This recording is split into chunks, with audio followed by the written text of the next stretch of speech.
start করি. Okay, could you do number 10? Yes, sir. Any problem? No, sir. No, sir. Okay, tell me the conditions. Tell me the standard conditions when we will perform this redox electrode potential.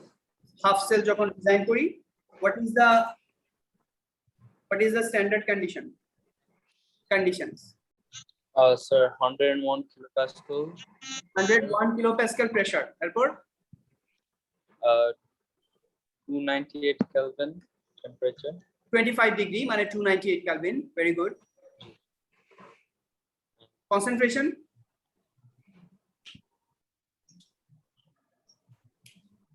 Concentration. 1 mole per dm cube. So one. যে আয়নটা নিবা ওই আয়নের সলিউশনটা 1 mole per DM cube হওয়া লাগবে। ঠিক আছে, তাহলে দেখো যদি হাইড্রোজেন আয়ন নিতে চাও তাহলে 1 mole per DM cube, 1 mole per DM cube বা 1 মোলার যেটাকে আমরা বলি 1 মোলার HCl নিলেই হবে। কিন্তু যদি তুমি হাইড্রোক্লোরিক অ্যাসিড না নিয়ে সালফিউরিক অ্যাসিড নাও তাহলে কতটুকু নিবা? 0.5 মোল পার ডিএম কিউব। বোঝা যায়? জি স্যার। কারণ 1 মোল সালফিউরিক অ্যাসিডে 1 মোল পার ডিএম কিউব যদি সালফিউরিক অ্যাসিড নাও তাহলে 2 mole per DM cube hydrogen ion হবে। Right or wrong? জি স্যার, রাইট। হ্যাঁ, so that is the thing. Okay, so এইটাও খেয়াল রাখতে হবে। হ্যাঁ, আচ্ছা, সো এগুলো হচ্ছে discussion.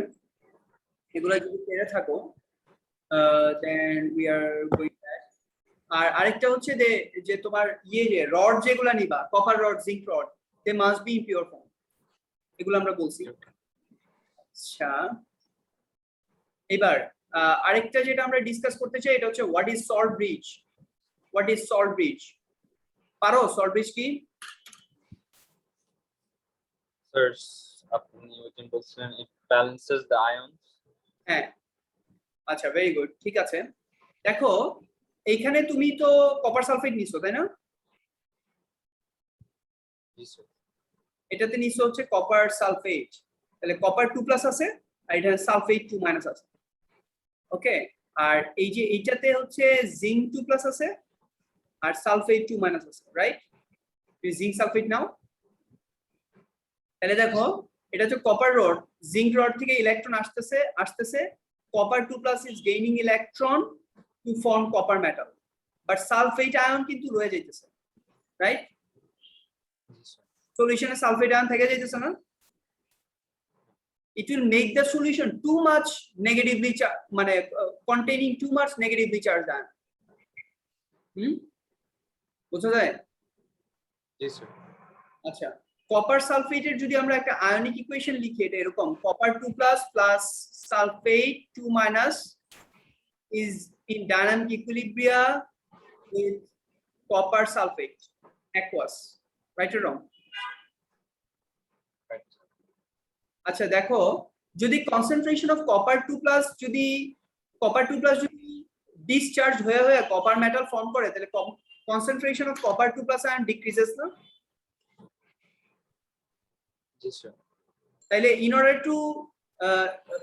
in order to maintain the dynamic equilibrium, what the equation will do,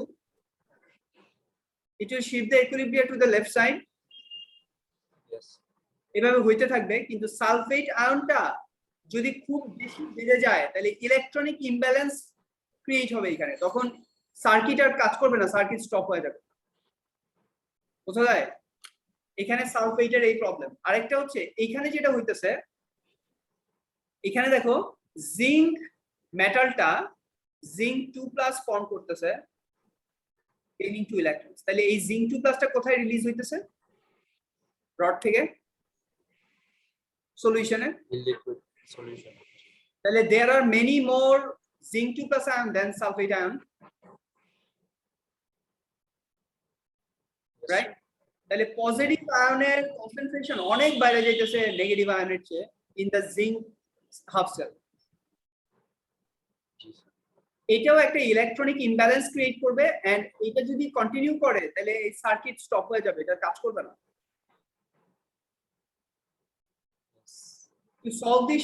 To To solve this issue, we use salt bridge.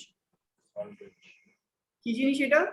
এটা ধরো অনেক কিছু দিতে পারো, পটাশিয়াম নাইট্রেট বা সোডিয়াম নাইট্রেট দিলে সবচেয়ে ভালো।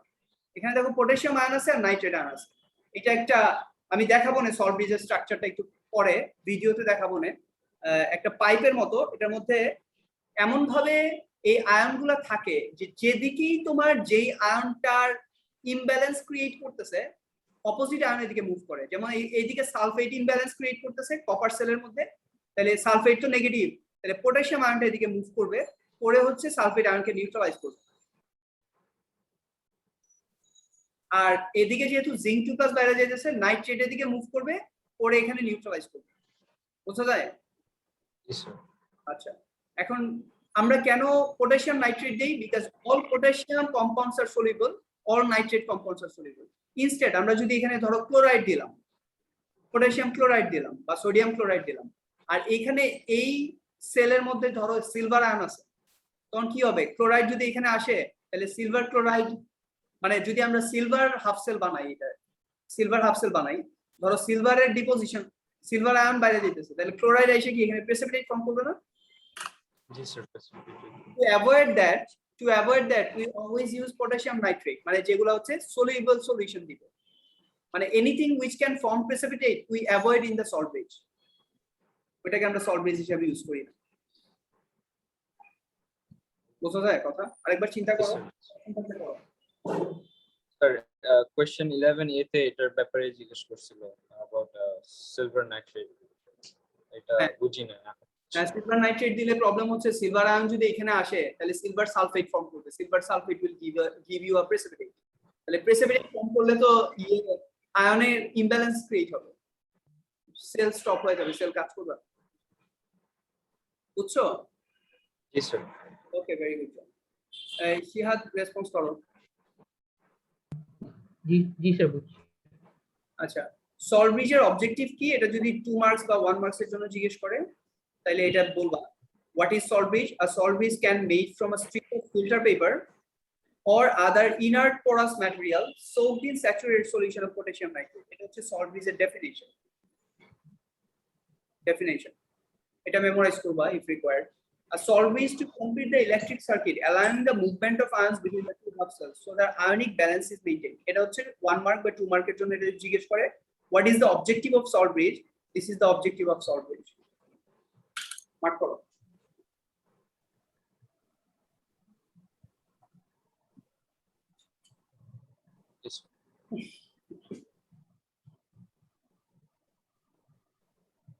এই তো আমাদের কাহিনী শেষ মোটামুটি আলহামদুলিল্লাহ। এখন তোমাদের হোপফুলি ইয়েতে প্রবলেম হবে না, মানে সিঙ্গেল আয়ন যেগুলা এগুলাতে প্রবলেম হবে না। আমরা এখন মাল্টি আয়নে যাব, মানে একটা সেলের মধ্যে অনেকগুলো আয়ন, এরকম জায়গায় আমরা চলে যাব। ঠিক আছে? সি খেলা আছে তো না, standard hydrogen electrode, sir standard hydrogen electrode সি ড্র করে প্র্যাকটিস করছো? করো নাই? না স্যার, করবা আই কিন্তু। রেড। ওকে, ভেরি গুড, বাট করবা কিন্তু। হ্যাঁ, এটা কিন্তু আসে, কিন্তু ওরা কিন্তু ড্রয়িং করতে দিবে। ওরা বলবে জিঙ্ক আর স্ট্যান্ডার্ড হাইড্রোজেন ইলেকট্রোড দিয়ে একটা ফুল সেল বানায় দেখাও, দুইটা হাফ সেল ড্র করে কানেক্ট করে দেখাও। তাহলে এই যে সেম কানেকশন দেয়া লাগবে, ধরো জিঙ্কের সাথে এখানে তুমি কানেক্ট করবে হচ্ছে স্ট্যান্ডার্ড হাইড্রোজেন ইলেকট্রোড এই জায়গায়, আর বাকি সব ঠিক আছে। সল্ট ব্রিজ দেয়া লাগবে। ওকে,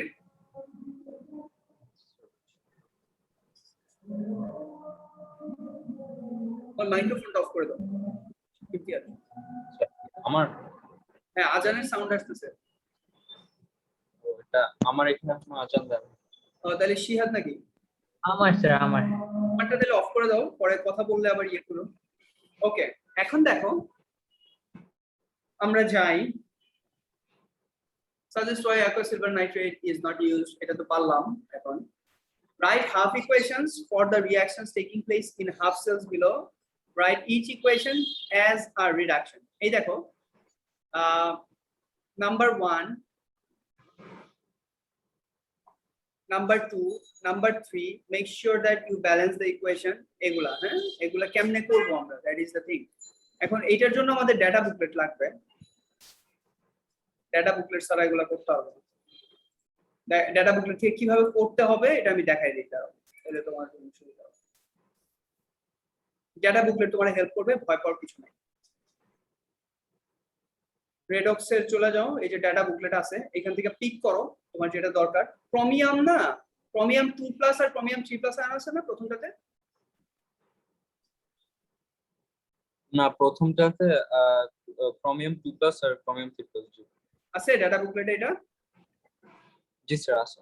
এই যে এটা লিখবা, ভোল্টেজ দেয়া আছে, এখান থেকে কপি করে লিখে দিবা, শেষ।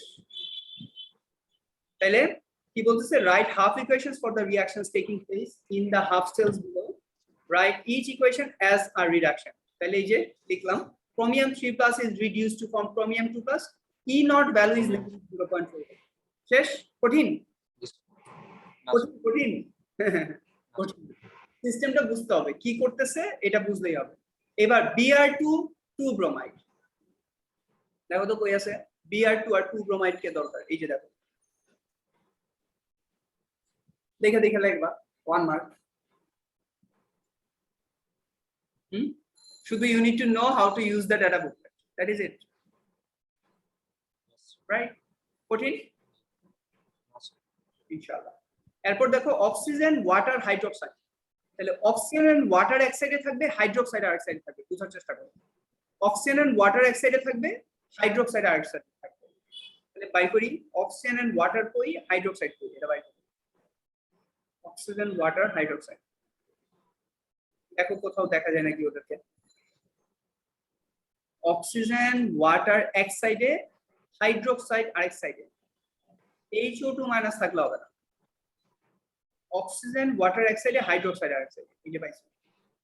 দেখো অক্সিজেন ওয়াটার এক সাইডে, হাইড্রোক্সাইড আরেক সাইডে, পজিটিভ 0.40। বুঝছো? এই যে দেখো আবার কোয়েশ্চেনটা, অক্সিজেন আর ওয়াটার হচ্ছে এক সাইডে, হাইড্রোক্সাইডটা আরেক সাইডে, ঠিক আছে? জি। সো দেখো আবার reduction half equation. So oxygen plus water 4 electrons 4 hydroxide. আচ্ছা, if the number of moles of the reactants and product changes, if the number of moles of reactants and products changes, E naught value will never change. Delta H কিন্তু change হইতো, মোল change হইলে delta H change হয়ে যাবে। কিন্তু এই দেখো এখানে E naught value is not, it is in volt, it's not volt per mole, কিন্তু per mole কিন্তু নাই, it is only volt, হ্যাঁ? So if এই ইকুয়েশনকে তুমি যত দিয়ে মাল্টিপ্লাই করো, E naught will remain positive 0.40 always, E naught will never change. Clear? G sir. Sure? G sir. তাহলে কিন্তু আমাকে এই কোয়েশ্চেন কখনোই করো না যে স্যার এই আপনার ইকুয়েশনে তো অক্সিজেন 1 মোল আর হাইড্রোক্সাইড 1 মোল, ওয়াটারও 1 মোল, আপনার ইকুয়েশন যেটা আছে ওইটাতে তো 1 মোল না, ওইটাতে তো বেশি মোল, তাহলে আপনি কেন পজিটিভ 0.40 লিখলেন? Answer is the E naught value is in volt, it's not volt per mole, right? So E naught value will not, E naught value will be unchanged irrespective of stoichiometric coefficients. Clear? জি। আচ্ছা, number 4, vanadium oxide and water, দেখো VO2+ water, VO2+ hydrogen ion আরেক সাইডে, এটা same ভাবে পাবো। Vanadium কই, V দেখো কই আছে, ভ্যানাডিয়াম অক্সাইড প্লাস কি বলছে, vanadium oxide and VO2+ plus water না? জি স্যার। এটা কি হাইড্রোজেন আয়ন আর VO2+ এন্ড হাইড্রোজেন আয়ন পাইছি। এই দেখো VO2+ and hydrogen ion, VO2+ and water 1, হ্যাঁ, জাস্ট ইয়েটা ম্যাচ করা লাগবে, রিঅ্যাকট্যান্ট এর প্রোডাক্ট যাতে চেঞ্জ।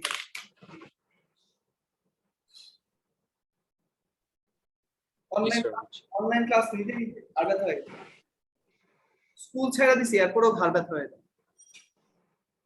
স্যার কয়টা থেকে ক্লাস করেন? 2 to 5, তোমাদেরটাই লাস্ট ক্লাস। তোমরা না পড়লে দুইটা ব্যাচেই শেষ হয়ে যেত। তোমরা পড়ে আমার বিপদটা ডেকে আনছো, বুঝছো?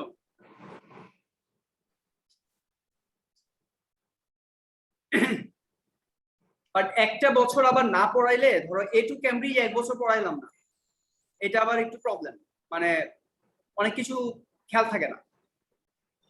প্রত্যেক বছর পড়াইলে খেয়াল থাকে, হ্যাঁ এটা একটা সুবিধা আর কি। আর তোমরা যদি এএস না করতে তাহলে তোমাদেরকে জীবনও স্টার্ট করতাম।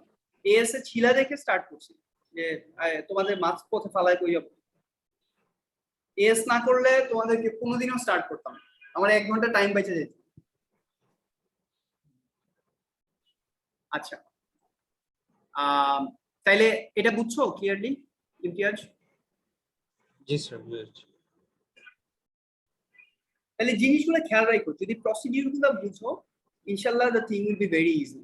এখন এই যে সিস্টেমগুলা, এই সিস্টেমগুলা অনেক স্টুডেন্ট বুঝে না, plus if there are many experience teacher যারা এগুলা জানে, সাম, মেনি না সাম, কারণ টিচিং প্রফেশনে নরমালি আসলে মানে if you are good calibre তুমি কখনোই টিচিং প্রফেশনে আসবা না, কারণ আমাদের সোসাইটির একটা ব্যাড ইয়া আছে,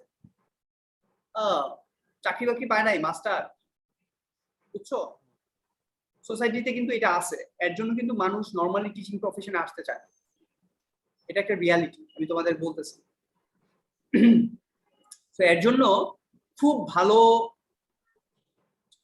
টিচাররা, মানে খুব ভালো যাদের ক্যালিবার, তারা নরমালি টিচিং প্রফেশনে আসে না, এর জন্য স্টুডেন্টরা অনেক ডেপ্রাইভ হয় কিন্তু।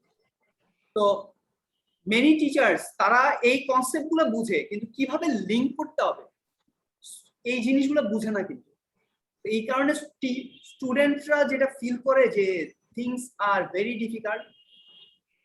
এই যে যেমন ধরো একটা টিচারের কাছে যদি এই ইনফরমেশনটা জাস্ট মিসিং থাকে, যে এই যে কোয়েশ্চেনটা আমি এখন যেটা সলভ করলাম, এটা ডেটা বুকলেট থেকে নিয়ে নিয়ে করা লাগবে।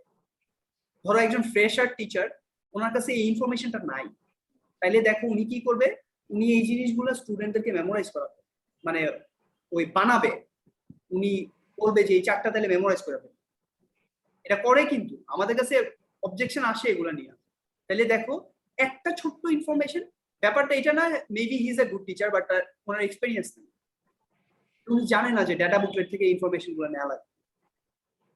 তাইলে কি ডিফিকাল্ট চিন্তা করো, স্টুডেন্টদের লাইফ হেল হয়ে যায়। এন্ড ইন ম্যাক্সিমাম কেসেস যেটা হয়, ওই স্কুলগুলা, ভালো ভালো স্কুলগুলা টিচারদেরকে স্টুডেন্টদের কাছ থেকে স্যালারি নেয় অনেক, টিচারদের স্যালারি দেয় না, ভালো টিচার নেয় না। ধরো 40,000 30,000 টাকা দিয়ে একটা টিচার নিতে চায়, তো আমি যাবো কোনোদিনও ওইখানে পড়াইতে? ধরো এই যে ভালো ভালো স্কুলগুলা, মাস্টার মাইন্ড, এরাও তোমার স্টার্টিং স্যালারি এরকম 35,000 টাকা দেয়, তো যাবো কোনোদিন? তো এক্সপেরিয়েন্স টিচার ওরা, ধরো 2টা টিচার পাইছে, একটা টিচার ডিমান্ড করলো যে আমার 1 লাখ টাকা দেওয়া লাগবে, আরেকটা টিচার বললো আচ্ছা ঠিক আছে 40,000 দিলেই হবে আমাকে, তাহলে ওরা হচ্ছে 40,000 এর টিচারটাকে নিয়ে নেয়, বিকজ ইটস চিপ। এটা করে কি করতেছে, স্টুডেন্টদেরকে ডেপ্রাইভ করতেছে, অথচ they are incoming source of money, school administration. These are the problems. এর জন্য এই যে অনেক সময় যেটা হয় যে ভালো ভালো স্কুলগুলার স্টুডেন্টরা এসে আমাদের কাছে এই অবজেকশন গুলো দেয় যে স্যার এইটা তো আপনি যেভাবে বুঝাইছেন আমার টিচার তো এইভাবে বুঝায়, কিন্তু ওই স্কুলগুলোতে আবার 2-1 জন টিচার আছে experience and they are excellent and they have high salary, good salary, and তুমি টাকা দিবা না, স্যালারি দিবা না, ভালো টিচার চাবা, তাহলে কেমন হবে? বুঝছো আমি কি বলতেছি? So this R the problems. কিন্তু তুমি যদি ভালো টিচার হও, তোমরা হয়তো জানো না আমরা কিন্তু ভালো টাকা ইনকাম করি, আমাদের ইনকাম কিন্তু যথেষ্ট হ্যান্ডসাম, সো আলহামদুলিল্লাহ হ্যান্ডসাম। কিন্তু if you are a good teacher তোমার ডিমান্ড আছে, বাট প্রবলেম হচ্ছে যে সোসাইটির যে রিয়ালিটি, টিচার আচ্ছা ঠিক আছে মনে হয় কোনো জায়গায় চাকরি বাকরি পায় নাই, এই কারণে এখানে আসছে এই প্রফেশন, সো এটা কিন্তু আছে সোসাইটিতে। বাট টিচিং ইজ গুড, আমাদের দেশে ইংলিশ মিডিয়াম সেকশনে টিচিং এর ইয়া আছে, ভালো টাকা পয়সা আছে, and you can enjoy your life, time পাবা প্রচুর, 8 to 2 জব, এরপর তুমি ফ্রি, যদি ইভেন তুমি স্কুলে থাকো, যদি কোচিং না করো। আর যদি আমার মতো শুধু কোচিং এ পড়াও তাহলে 2 to 5 জব, এরপর সারা দিন রাত 24 ঘন্টা ফ্রি, অ্যারাবিক শিখতে পারবা। মার্শাল আর্ট করতে পারবা, বুঝছো? সো মেবি তোমার স্টুডেন্ট কম থাকবে, এই যে তোমাদের দুইজনকে নিয়ে পড়াইতেছি এই ব্যাচে, হ্যাঁ স্টুডেন্ট কম থাকবে, তোমার তো মানুষ চিনে না, তোমার কাছে কেন পড়বে? মেবি তোমরা আমাকে এস এর চিনো বা রেডিয়াস এর থ্রুতে আসছো এই কারণে চিনো, বা যারা আসে এরাও এরপর অনেক আগের স্টুডেন্ট 5 বছর 7 বছর আগে পাশ করে গেছে, ওদের ভাই বোনেরা আসে, ওদেরকে পাঠায়, ওদের রেফারেন্স স্টুডেন্টরা আসে। বাট আমি যেহেতু অনেক ভালো স্কুলে কখনো পড়াই নাই, আমার স্টুডেন্ট একটু কম, বাট আমার রিজিক হয়ে যায় আলহামদুলিল্লাহ, যা আসে আমার খায়া পড়ে আমি চলতেছি আলহামদুলিল্লাহ। কিন্তু I can give time in Arabic and I can learn martial art. I have time, I can give time to my family and I'm happy আলহামদুলিল্লাহ। কত টাকা দিয়ে কি করবো বলো, একটা গাড়ি নামে নাই থাকে, তাই না? হ্যাঁ ওইটাই, আর রিজিকে থাকলে ইনশাআল্লাহ এইভাবেই হয়ে যাবে। আচ্ছা ওকে, তাইলে আর কি, ওকে ভেরি গুড, তাহলে নাম্বার 11 ডান। আমি এইটাতে যাব, আরেকটু যাব, তুমি মনে হয় এটা পড়ছো তাই না? পড়ছো নাকি এটা? না করছিলাম, বাট এটা আমরা ডিসকাস করবো দেখবা এখন একটু পরে। The standard electric potential for a half cell is the voltage measured under standard condition with the standard hydrogen electrode as other half cell. এই যে এটা হচ্ছে স্ট্যান্ডার্ড ইলেকট্রন পোটেনশিয়াল বা স্ট্যান্ডার্ড রিডাকশন পোটেনশিয়ালের ডেফিনেশন। বলছি যে রিলেটিভ অ্যাটমিক মেসেজে যেভাবে তুমি বলছো, it is measured in a scale where carbon 12 isotope is exactly 12 unit, এটা কিন্তু similar. The standard electrode potential for a half cell is a voltage which is measured under standard condition with comparison with the standard hydrogen electrode, which is the other half cell. So one half cell is say zinc 2 plus, ওইখানে তুমি voltage measure করবা কিসের সাথে reference দিয়ে আর কিসের সাথে compare করা, একটা স্ট্যান্ডার্ড হাইড্রোজেন ইলেকট্রোড যেটাকে আমরা সি বলি, standard hydrogen electrode. Measuring standard electrode potential.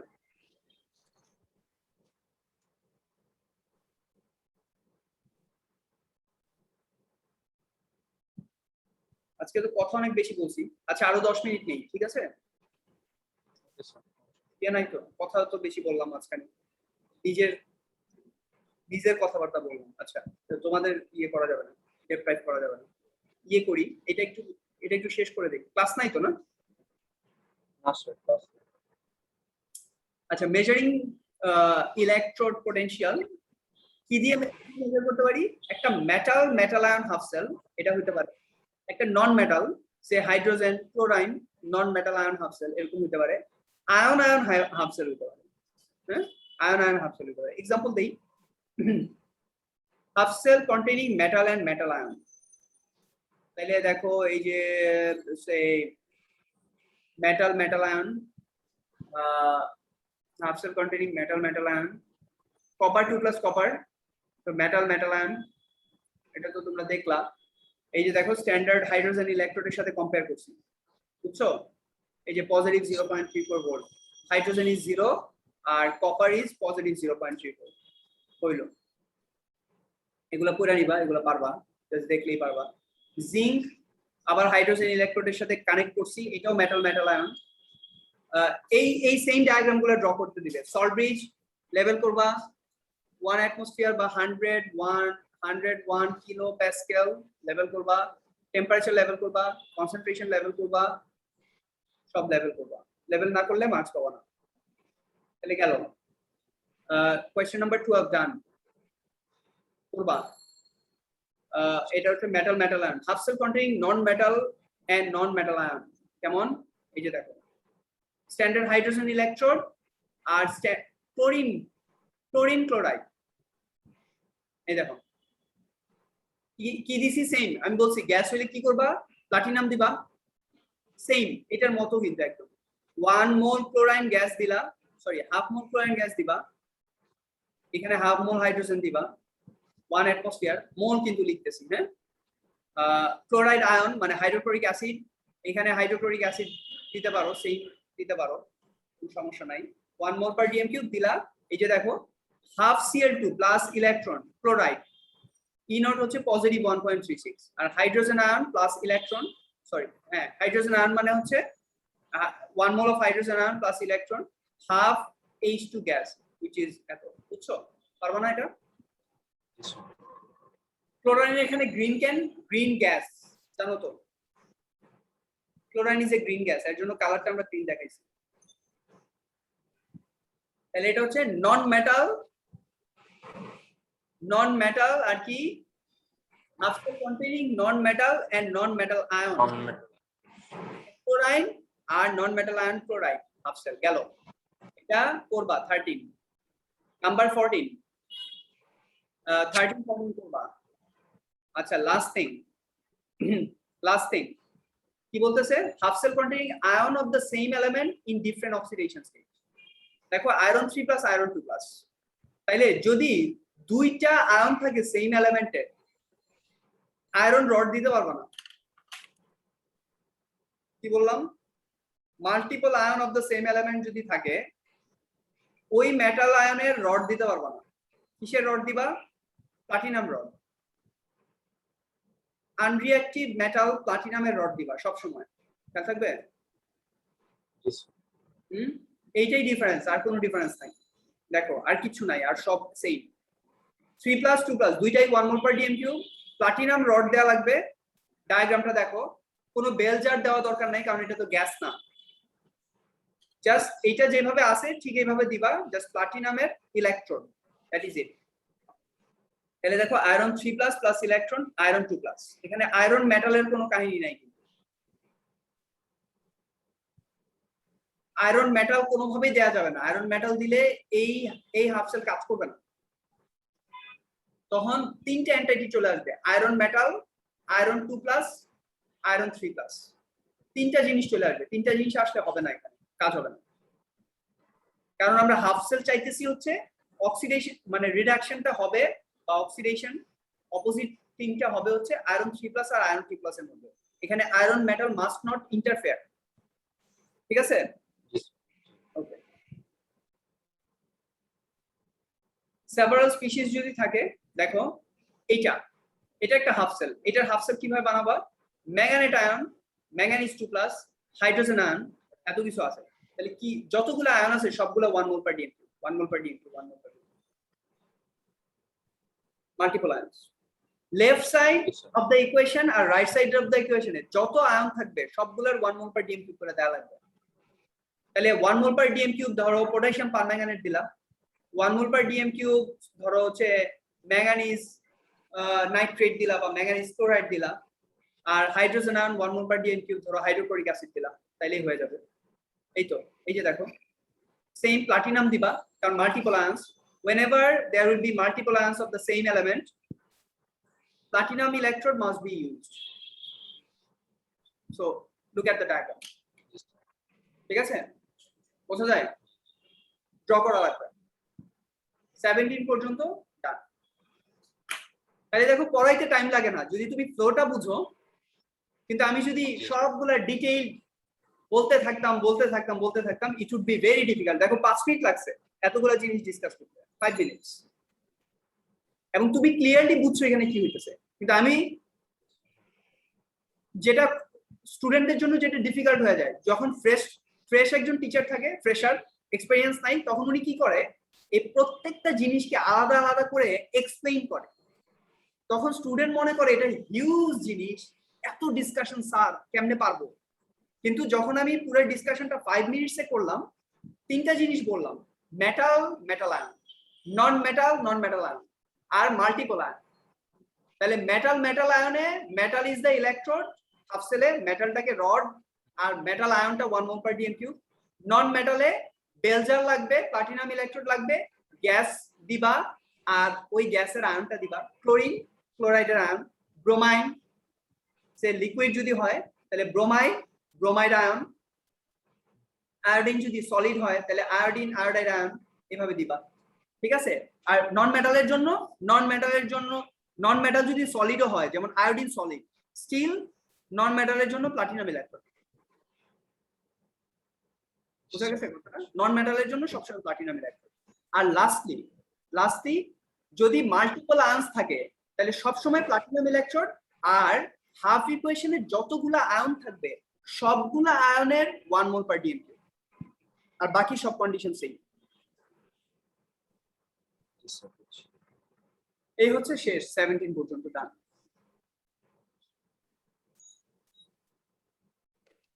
শিহাদ question করো। জি স্যার। কোয়েশ্চেন আছে? না স্যার। তাহলে ঠিক আছে, কোয়েশ্চেন না থাকলে 17 পর্যন্ত কমপ্লিট করো, হোমওয়ার্ক সাবমিট করো। ঠিক আছে, হোমওয়ার্ক সাবমিট করো। ওকে, তাহলে আজকে থাকবে। আসসালামু আলাইকুম। Sound. ওয়ালাইকুম আসসালাম।